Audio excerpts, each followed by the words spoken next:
Secretary. Hi.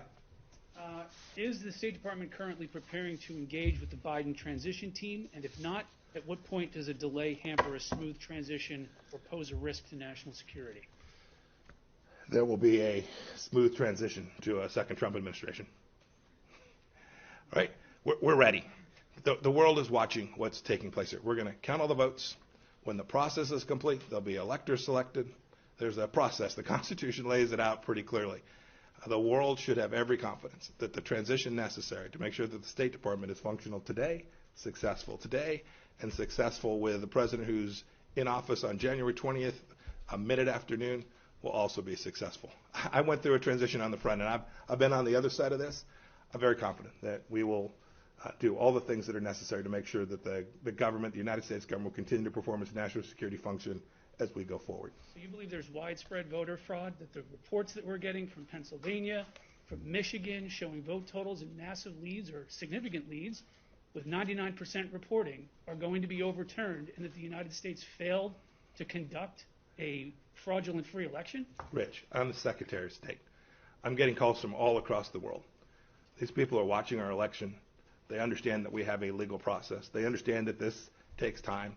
Right? It took us 37 plus days in an election back in 2000. Conducted a successful transition then. I'm very confident that we will count, and we must count every legal vote. We must make sure that any vote that wasn't lawful ought not be counted. That dilutes your vote if it's done improperly. Got to get that right. When we get it right, we'll get it right. We're in good shape. Should foreign leaders not be calling we're President-elect Biden? Who's next? Yeah. I want to ask you. I can barely hear you, ma'am. I'm sorry. Yeah. I want to ask about the sanctions against Gibran Bassil in Lebanon. We know that, we heard that this was on the making for some time, but I want to ask about the timing. Were you doing this to make a new stage for the new administration? And also I want to ask about the arms sale to UAE. When we expect that to be delivered? So the second question was about the arms sales to the United Arab Emirates. So we'll have significant announcements with respect to that here very, very soon. We continue to review arms sales all across the world, including to our important friend and partner in the United Arab Emirates. We're confident we will be able to provide them weapon systems that will ensure their security and do the work that we all need to do collectively to counter the threat from the Islamic Republic of Iran. Did you ask about Iranian sanctions earlier and the impact of those? No, the sanctions against Gibran Bassil in Lebanon. Are you setting a new stage for the new administration? I want to ask about the timing, that's it. Yeah, so I'll answer that question more broadly. No, the sanctions we put in place are because they're right and proper and will deliver good outcomes for the people in the country in which we sanction their leaders who are corrupt. That certainly holds true for Gibran Bassil. Right? This was someone who was deeply connected to a foreign terrorist organization, Hezbollah. We've now sanctioned him. The Lebanese people don't want to have anything to do with that. They want an independent nation. They want a sovereign country. They don't want the political elites that have been corrupted through the system that was put in place and permitted them to loot and rob their country. They want freedom. They want prosperity. They want jobs.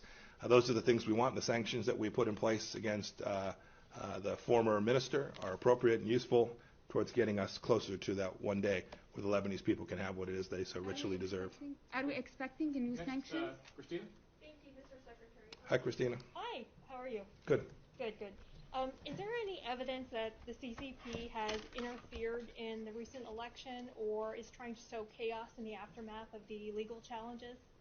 Was the question about Russia? I'm sorry, CCP or any any foreign interference. Yeah. So I'm gonna leave that question to the Department of Homeland Security and to the Justice Department, the folks who deal with that. But as I think we all said prior to the election, we did an enormous amount of work to reduce the risk that they would have the capacity to have a significant capability to interfere in the elections themselves. And I'll leave the details of what they have determined so far about that for them to announce. Go ahead, I'll take one more. Hello. Hi. Hello, Secretary. You said when the process is completed. Mm-hmm. So when are you? Yeah, this is the third question. Just, ma'am, if you would. I came out here today and talked about important foreign policy issues. This is now the third question. The most important thing that's happening in this country right now. I'm wondering yes, what kind ma'am. of Go ahead and guidance- ask your question. I'll give my answer. What kind of guidance are you giving to American diplomats on how to characterize the results of the presidential election? And also, this department frequently sends out statements encouraging free and fair elections abroad. Yes. And for the losers of those elections to accept the results, doesn't President Trump's refusal to concede discredit those efforts? That's ridiculous. And you know it's ridiculous. And you asked it because it's ridiculous. Look, you asked the question, yes, ma'am. You asked the question, if you will, permit me to answer it. You asked a question that is ridiculous.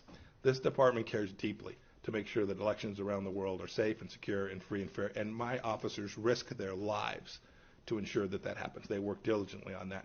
We often encounter situations where it's not clear about a particular election. We work to uncover facts. We work to do discovery, to learn whether, in fact, the outcome, the decision that was made reflected the will of the people. That's our responsibility. It's what we try to do along with partners all across the world, along with OSCE inspectors, to make sure that those elections were free and fair. We want every one of those votes to be counted in the same way that we have every expectation that every vote here in the United States will be counted too. It is totally appropriate. The United States has an election system that is laid out deeply in our Constitution, and we're going to make sure that we get that right. And we have, all of you have, and should be committed to making sure that that happens. I think every one of you wants that same outcome. You want every vote to be counted. You want to run the process. We want the law to be imposed in a way that reflects the reality of what took place. And that's what I think we're engaged in here in the United States, and is what we work on every place all across the world. Thank you all. How are you advising diplomats overseas to refer to President-elect Joe Biden? Have you given State Department any guidance?